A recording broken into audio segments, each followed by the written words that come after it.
Hello बच्चों, चलिए प्रश्न को समझते हैं। संलग्न परिपथ प्रतिरोध R मापने के लिए बनाया गया है।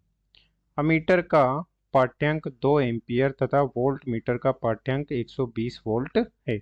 यदि वोल्ट मीटर का प्रतिरोध 300 ओम हो तो R का मान कितना होगा? यदि वोल्ट मीटर का प्रतिरोध अनंत माने तब क्या होगा? तो हमें दो स्थितियों में R का मान ज्ञात करना है, जो कि इस प्रकार से परिपथ बनाया गया है। एक तो जब वोल्ट मीटर का प्रतिरोध 3000 ओम हो, सॉरी 3000 ओम हो, और जब अनंत ओम हो तो हमें आर का मान ज्ञात करना है। मुख्य अवधारणा में हम देख सकते हैं कि विभव V बराबर होता है ओम के नियम से V बराबर आई आर, तथा यदि किसी परिपथ में इस प्रकार से आई धारा प्रवाहित हो रही है और उसकी दो शाखाएं बढ़ जाती है तो दोनों शाखाओं में I1 व I2 धारा प्रवाहित होगी, जो कि इस कुल धारा I के योग के दोनों का योग कुल धारा I के समान होगा, जो कि धाराओं के योजन के किरचॉफ का प्रथम नियम है। अब चलिए प्रश्न को हल करते हैं। प्रश्न में दिया गया है कि इस प्रकार से अमीटर A है तथा उसके इस प्रकार से श्रेणी क्रम में प्रतिरोध R है तथा समांतर क्रम में वोल्ट मीटर V जोड़ा गया है। तो हमें प्रतिरोध R का मान बताना है। अमीटर में प्रवाहित धारा I का मान दे रखा है, जो कि है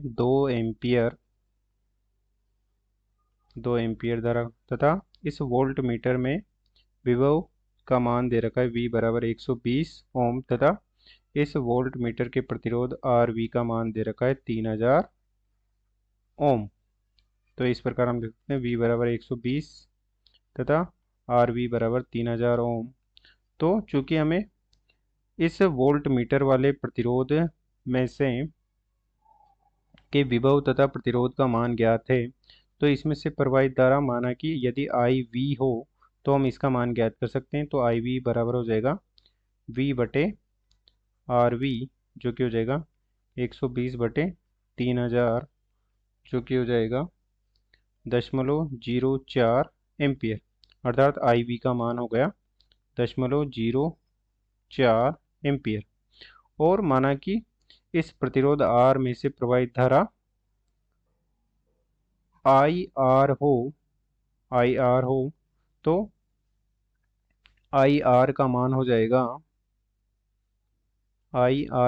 जाएगा कुल धारा I में से IB धारा को माइनस कर देंगे, क्योंकि हमने देखा है कि I धारा कुल धारा है जो कि दो शाखाओं में से बढ़ जाती है, जो कि एक प्रतिरोध R की तरफ जाते हैं तथा एक विभव V की तरफ जाती है। तो I बराबर हो जाएगा IR प्लस IB।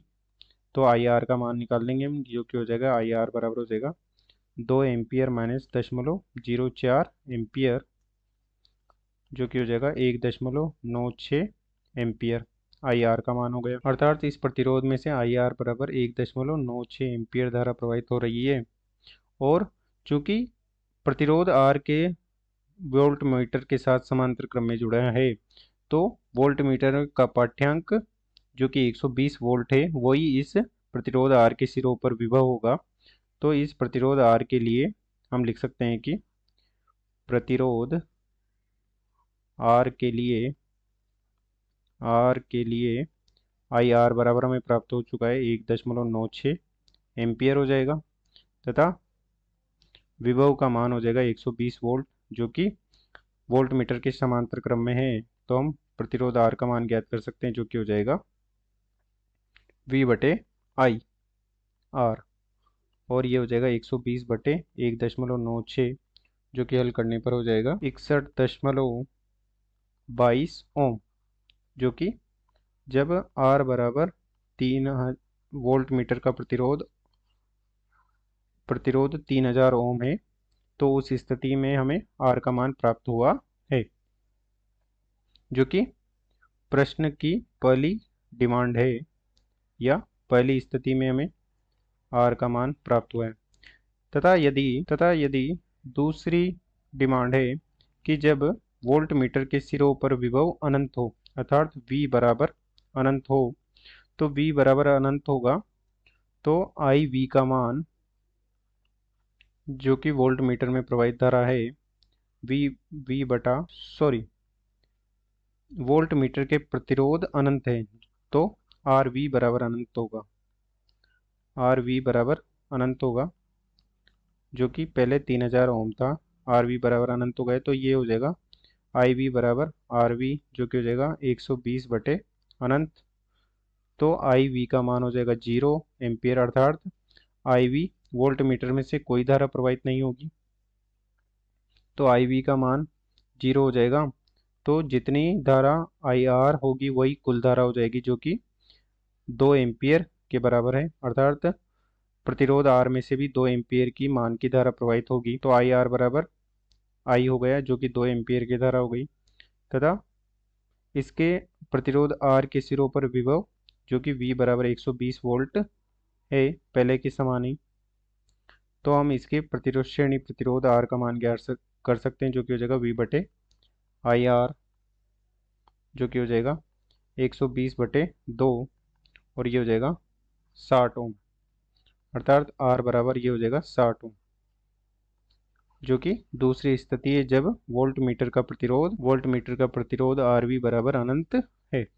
अतः दिए गए प्रश्न के दोनों स्थितियों को हमने ज्ञात कर लिया है। आशा करते हैं आपको समझ में आया होगा। धन्यवाद।